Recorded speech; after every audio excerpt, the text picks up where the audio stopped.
30% capacity पे पाकिस्तान चल रहा है ये प्राइवेट सेक्टर के आईपीपीस। 29 रुपए 70 पैसे में तरबेला, मंगला, जेलम ऐड करके हम कहते हैं हमारी 18 रुपए 60 पैसे। ऐसा नहीं है, मसला 29-70 का है जिसको नेगोशिएट किया जा रहा है।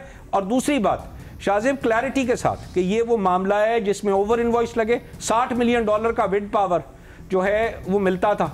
ये बात ओवर इनवॉइसिंग और ये मामला अभी ओवर इनवॉइस नहीं, रॉयल ने अभी बात की विंड पावर होने का कीमत कम हो गई जैसे 16।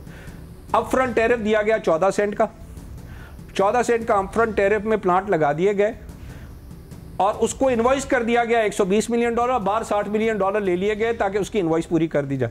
ठीक है, और उसके बाद कहा गया अपफ्रंट टैरिफ था, मैं और क्या करता। ये तो करप्शन है। ठीक है, money laundering not corruption. Money laundering मेरा पॉइंट है कि ये सब कुछ यहाँ होता रहा है। 80 रुपए का विंड पावर बेच रहे हैं क्योंकि अपफ्रंट टैरिफ था। मेरा क्या कसूर है? गवर्नमेंट का काम था शाहजेब, क्या मेरा क्या कसूर है? गवर्नमेंट ने अपफ्रंट 14 सेंट का टैरिफ दे दिया, मैं 80 रुपए यूनिट में बेच रहा हूँ। ठीक है, 60 मिलियन का प्लांट 120 में लगा दिया, 60 मिलियन बाहर रख लिए। उसके बाद मेरी आने वाली पुश्ते भी 80 रुपए यूनिट में पाकिस्तान के मासूम लोगों से, जिनसे बेचारों के अपने घर के खर्च नहीं पूरे होते, उनसे 80 रुपए यूनिट का विंड ले रहे हैं और हम कह रहे हैं हमारा क्या कसूर था? ये तो अपफ्रंट टैरिफ था। So my first point is government का काम कारोबार करना नहीं है। ये बिजली का मसला, ये इकोनॉमी का फेलियर, ये इंडस्ट्री का बंद होना, ये हमारी एग्रीकल्चर का फेल होना, ये हमारे डोमेस्टिक कंज्यूमर का आज तकलीफ में आना जिसके अंदर वो बिल ना अदा कर सके, ये सब इन गलत कॉन्ट्रैक्ट्स की वजह से, जिसको टेक एंड पे में कन्वर्ट होना है, जिसको टेक एंड पे में कन्वर्ट होकर सिर्फ वो पैसे अदा करने हैं जो पैसे की बिजली खरीदें। जबरदस्त पैनल की मौजूदगी का फायदा उठाते हुए मैं इसके अलावा भी गोइंग फॉरवर्ड क्या मसाइल इस पर बात करना चाहूँगा। बट मोहम्मद अली साहब, मैं चाह रहा हूँ आप कमेंट कर दें। एक तो आपने जो 2 नुकते उठाए थे उसका खालिद साहब ने जवाब दिया। इसके अलावा जो इतनी सारी डिबेट हो रही है कि सबको ही टेक एंड पे करना है, क्योंकि आप बहुत अच्छी तरह जानते हैं पॉसिबल है कि सारे के सारे पाकिस्तान में जितने पावर प्लांट्स लगे हुए हैं, जिन्होंने बहुत सारों ने डेट भी अपना रीपे करना है, फिर ज़ाहिर जो इंटरेस्ट कॉस्ट है अगर उनकी बढ़ गई, रुपी डिप्रिसिएशन के मसाइल उनके बढ़ गए, सबको एक साथ पेंट करना ठीक है या वाकई ये पॉसिबल नहीं है कि सबको टेक एंड पे कर दें हम?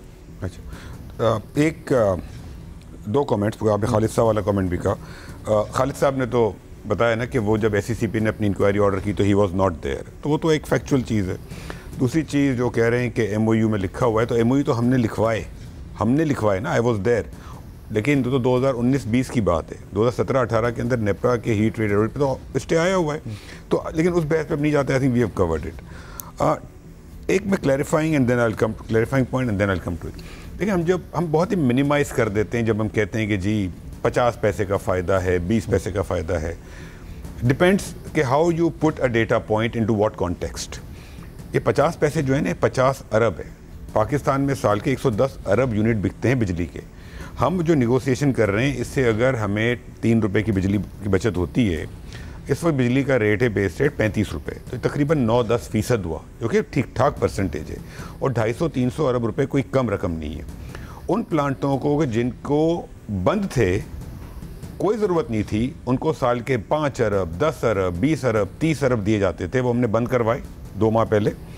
उससे आने वाले वक्तों में पाकिस्तान को 400 अरब का फ़ायदा हुआ। 400 अरब छोटी रकम नहीं है, बहुत बड़ी रकम है। आवाम को बता दूं कि क्योंकि सबसे ज़्यादा सैलरीड क्लास पिस रही है पाकिस्तान में, तनख्वाह लेने वाला तबका, वो सब मिला के 350 अरब रुपए टैक्स देते हैं, जो उन पर बहुत भारी पड़ रहा है। तो 400 अरब रुपए का बगास के हमने जो प्लांट से रीनिगोसिएशन की है, उससे आने वाले वक्तों में 200 अरब का फ़ायदा है।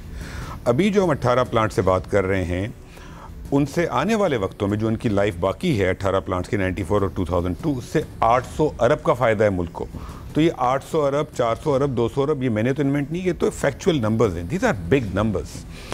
दूसरी बात ये कि जो बात हो रही है बिजनेस कॉन्फिडेंस की, ये बड़ी अजीब बात है। टू बी वेरी ऑनेस्ट, जब हम निगोशिएट कर रहे थे तो ये मुझे भी बड़ी परेशानी थी कि एक निगोशिएशन हो रही है, इट्स नेवर गुड कि कोई भी मुल्क बार एक चीज़ को रीनिगोशिएट करे, लेकिन अब मजबूरी है ना, चॉइस की आपके पास। एक तरफ IPPs के ओनर्स हैं, दूसरी तरफ पाकिस्तान के 22 करोड़ अवाम है। What do you do? इस तरीके से तो बिजनेस एज यूजुअल नहीं चल सकता। तो हमने उसके अंदर बहुत एक्सटेंसिव डिस्कशन किया। ये 18 IPPs शाहजेब हम पिछले 4 हफ्ते से निगोशिएट कर रहे हैं। अगर कोई ज़ोर ज़बरदस्ती होती तो 4 हफ्ते लगते हमें, आप खुद बताएं ना।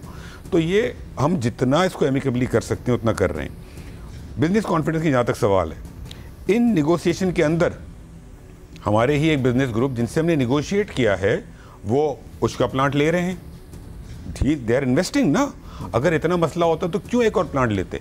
और मैं आपको बता रहा हूँ कि इस वक्त हमारे पास 4 बिजनेस ओनर्स आ चुके हैं, उन्होंने हमसे कहा है कि अगर ये उश की डील थ्रू नहीं होती तो हम लेने को तैयार हैं। इस वक्त पाकिस्तान के वो बिजनेसमैन जिनसे हम निगोशिएट कर रहे हैं वो हमें आके कहते हैं कि प्लीज़ हमें कोई डिस्ट्रीब्यूशन कंपनी आप दे दें, डिस्को दे दें।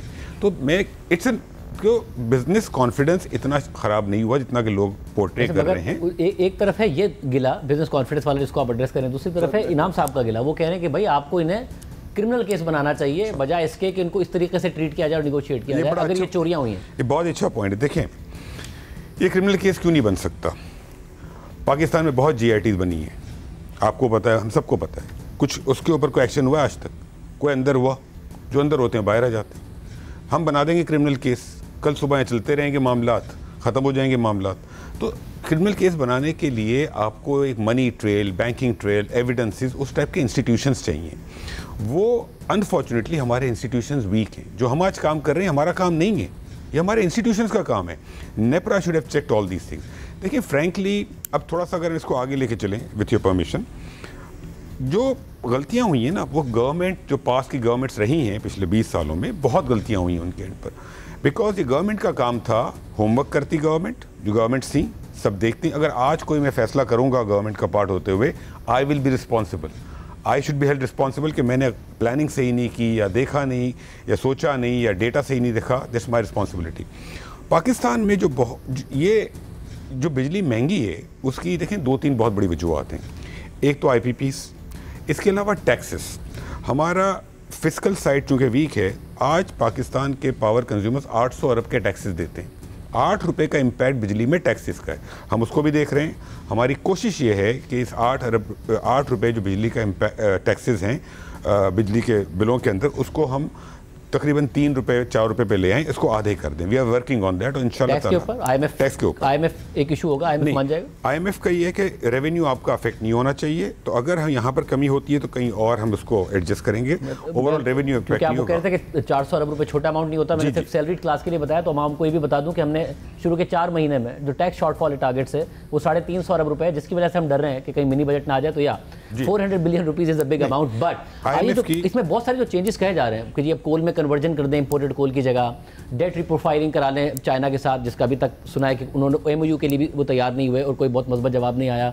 इसके अलावा जो हमारी सर्कुलर डेट है वो जो क्योंकि काइबोर प्लस 4.5% पर है, या तो हुकूमत PIBs इशू कर दे तो उससे कोई 85 पैसे 1 रुपये का इम्पैक्ट आ जाएगा, और अगर उसको अपनी बुक्स पर ले ले तो 3 रुपये 80 पैसे तक का इम्पैक्ट आ। इस सब पे काम हो भी रहा है या नहीं हो रहा है? अच्छा, काम सब पे हो रहा है। देखिए टैक्सेस का पहली बात तो हम कोई भी ऐसी चीज़ नहीं करेंगे जिसमें IMF की प्रोग्राम की कोई वायलेशन हो। अगर हम पावर कंज्यूमर्स के ऊपर टैक्सेस की रिडक्शन करेंगे तो कहीं और उसको एडजस्टमेंट करेंगे, या तो एक्सपेंस साइड पे या रेवेन्यू साइड पे।